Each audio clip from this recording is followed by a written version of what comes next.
மனம் ஏன் விக்கல் வருது? விக்கல் ஆமா வரும். அது ஏன் வருது? நல்ல கேள்வி.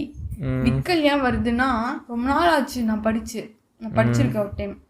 எப்படின்னா டயாஃப்ரம்னு ஒன்று இருக்கும் நம்ம பாடியில். டயாஃப்ரம்ங்கிறது ஒரு மசில், ஓகேவா? சரி.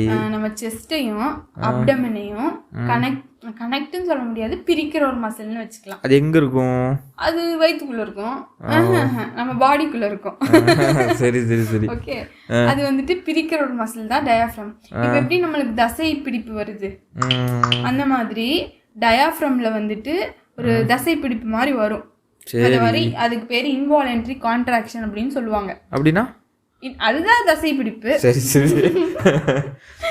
அப்படி வரப்போ டயாஃப்ரம் சுருங்கிருமா, அப்போ வோக்கல் கார்டு இருக்குல்ல, நம்ம வாய்ஸ் வர்றது வோக்கல் கார்டு, அதுவுமே லைட்டா சுருங்கிரும்.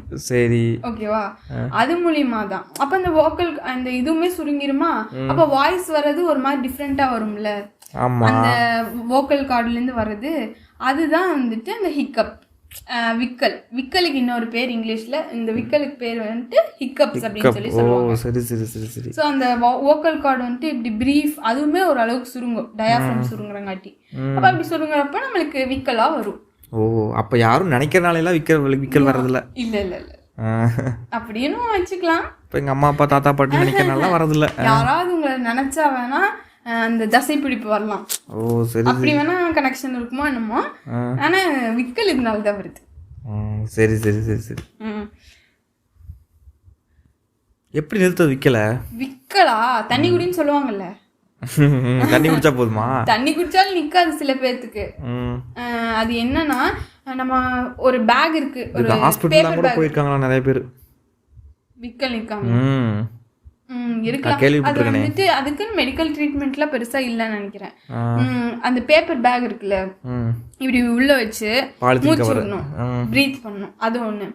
அதுக்கப்புறம் வந்துட்டு கோல்டு வாட்டர் குடிக்கணும்.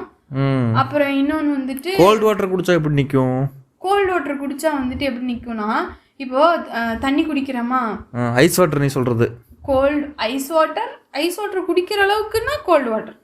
ஓகே, கோல்டு வாட்டர் அது வந்துட்டு இப்போ டயாஃப்ரம் வந்துட்டு இரிட்டேஷன்ல இருக்கும், ஏன்னா தசை பிடிப்பு மாதிரி வந்திருக்குதா. அப்போ தண்ணி குடிக்கிறப்போ அந்த தசை பிடிப்பு போயிடும், ஸ்மூத் ஆயிரும். ஓ சரி சரி. ரிலீவா இப்போ தண்ணி ஊத்துனா அது நல்லா இருக்கும்ல, ரஃபா இருக்கிறது, அந்த மாதிரி தண்ணி ஊத்துனா அது கொஞ்சம் ஸ்மூத் ஆயிக்குமாமா. அப்புறம் அந்த நார்மல் மூமெண்ட்டுக்கு அது வலி விடுமாமா, நார்மல் ஆகிறதுக்கு. அதனால பச்சை தண்ணி குடிக்கணும், இல்லாட்டி பச்சை தண்ணி கொப்பளிச்சாலும் நல்லது அப்படின்னு சொல்றாங்க. ஓ, விக்கல் இவ்வளோ இருக்கா? யா, சரி சரி சரி சரி. ஹிக்கப் இனி யூஸ் பண்ணுங்க. யாராவது விக்கல் வந்துச்சுன்னா ஹிக்கப்ஸ் அப்படின்னு சொல்லுங்க. ஹிக்கப்ஸ் சொன்னா போதும், விக்கல் நின்றோம். சரி மனம், ஓகே, சூப்பர். இன்னைக்கு ஒன்று தெரிஞ்சிட்டோம். எஸ்.